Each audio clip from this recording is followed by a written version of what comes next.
Assalamualaikum warahmatullahi wabarakatuh. Bismillahirrahmanirrahim. Alhamdulillahi rabbil alamin. Wassalatu wassalamu ala asyrafil anbiya'i wal mursalin Sayyidina Muhammad wa ala alihi wa sahbihi ajma'in. Selamat pagi anak-anak. Gimana kabarnya? Baik? Alhamdulillah. Jadi materi pada hari ini adalah materi di mapel Al-Quran Hadis, yang mana pada kali ini kita terlebih dahulu sebelum kita mulai pelajaran, kita mulai dengan berdoa. Doa mulai. Bismillahirrahmanirrahim. Rabbi shrah li sadri wa yassir li amri wahlul 'uqdatam min lisani yafqahu qawli. Rabbi zidni ilma warzuqni fahma. Amin ya rabbal alamin. Anak-anak semuanya, materi kali ini adalah tentang pengertian Al-Quran, kemudian keotentikan Al-Quran, kemudian tujuan dan fungsi Al-Quran.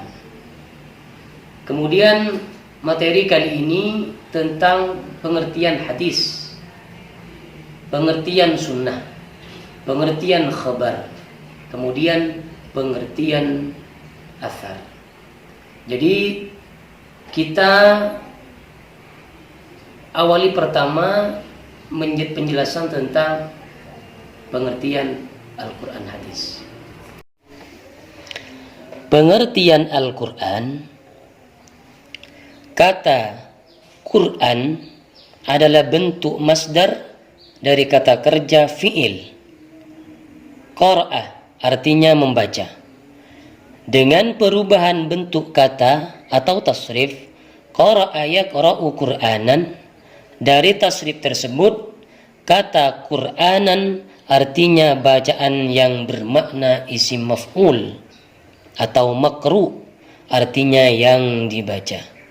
Kemudian pengertian Al-Quran menurut Syekh Muhammad Khudari Baik, Al-Quran ialah lafaz atau firman Allah Subhanahu wa Ta'ala yang berbahasa Arab, yang diturunkan kepada Nabi Muhammad sallallahu alaihi wasallam untuk dipahami isinya dan selalu diingat, yang disampaikan dengan cara mutawatir, yang ditulis dalam mushaf yang dimulai dengan surah Al-Fatihah dan diakhiri dengan surah An-Nas.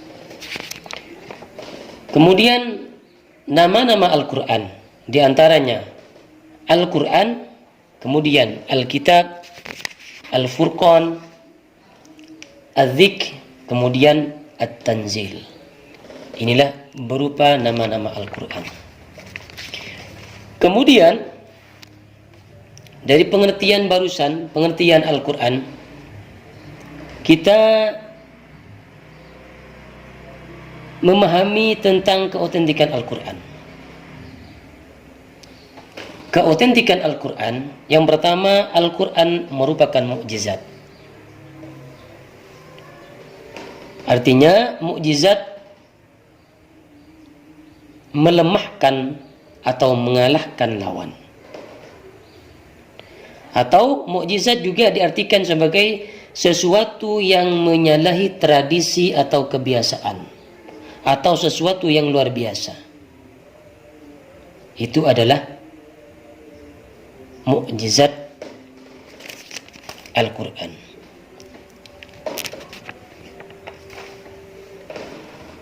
Kemudian mukjizat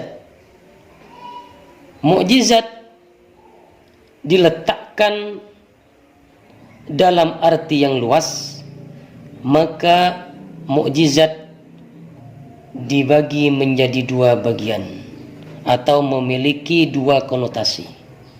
Yang pertama, lemahnya manusia untuk merumuskan suatu ungkapan atau kalimat yang dapat menandingi ayat-ayat Al-Quran, baik secara individual maupun secara kolektif.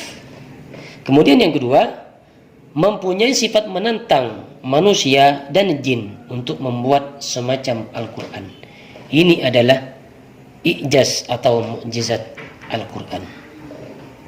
Kemudian termasuk keautentikan Al-Quran yaitu gaya bahasa. Gaya bahasa yang khas yang tidak dapat ditiru para sastrawan Arab sekalipun, karena susunan yang indah dan yang berlainan dengan setiap susunan dalam bahasa Arab. Maka mereka melihat Al-Quran memakai bahasa dan lafaz yang gaya bahasanya luar biasa. Maka Al-Quran mempunyai mukjizat yang luar biasa. Kemudian kedudukan Al-Quran. Kita tahu bahwa Al-Quran merupakan sumber pokok bagi ajaran Islam. Tentunya agar manusia dapat mencapai kebahagiaan dan kesejahteraan hidupnya. Maka hendaknya manusia selalu berpegang teguh kepada prinsip dasar ajaran-ajaran atau kaidah-kaidah yang ada di Al-Quran. Kemudian tujuan dan fungsi Al-Quran. Al-Quran sebagai petunjuk bagi manusia. Artinya Al-Quran diturunkan oleh Allah Subhanahu wa Ta'ala ke muka bumi ini adalah untuk sebagai petunjuk bagi manusia.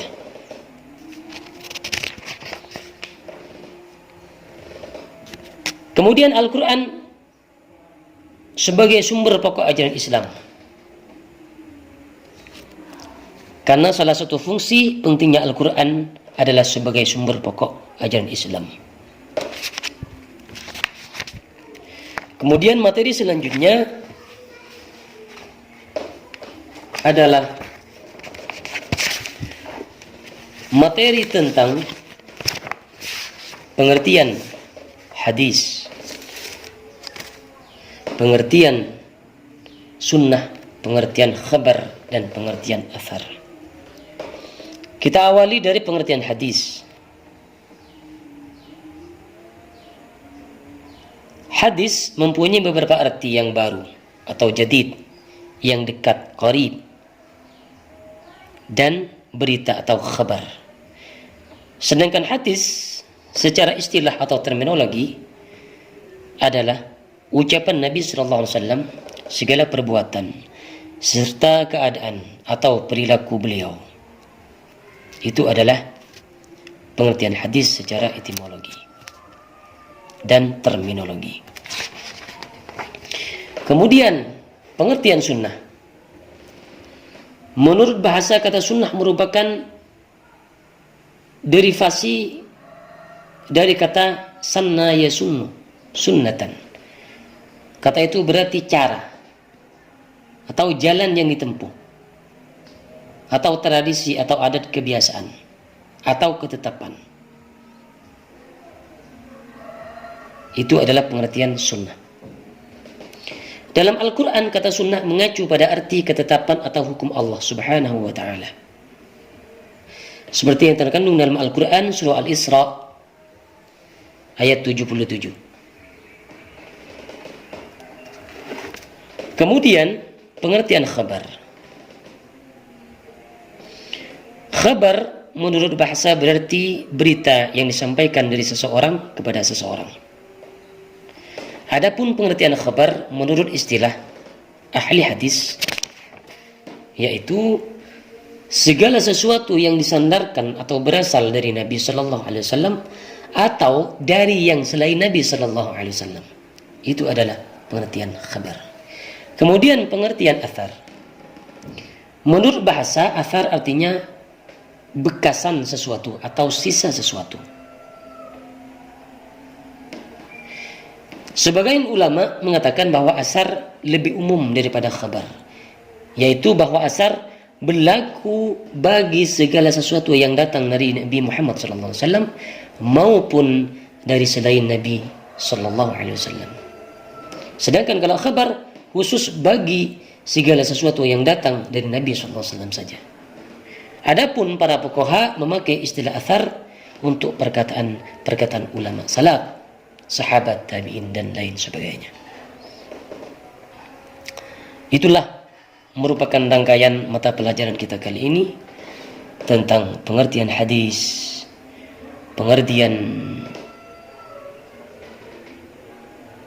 sunnah, pengertian khabar, pengertian athar, atau pengertian Quran, pengertian Quran, keautentikan Quran, kemudian fungsi dan tujuan Quran. Nah, itu dia anak-anak materi pelajaran kali ini tentang pengertian Quran, keautentikan Quran, fungsi dan tujuan Quran, kemudian pengertian hadis, pengertian sunnah, pengertian khabar, dan pengertian athar. Maka kita akhiri pertemuan kali ini dengan pembacaan Alhamdulillahirabbil alamin. Cukup sampai di sini pertemuan kali ini. Wassalamualaikum warahmatullahi wabarakatuh.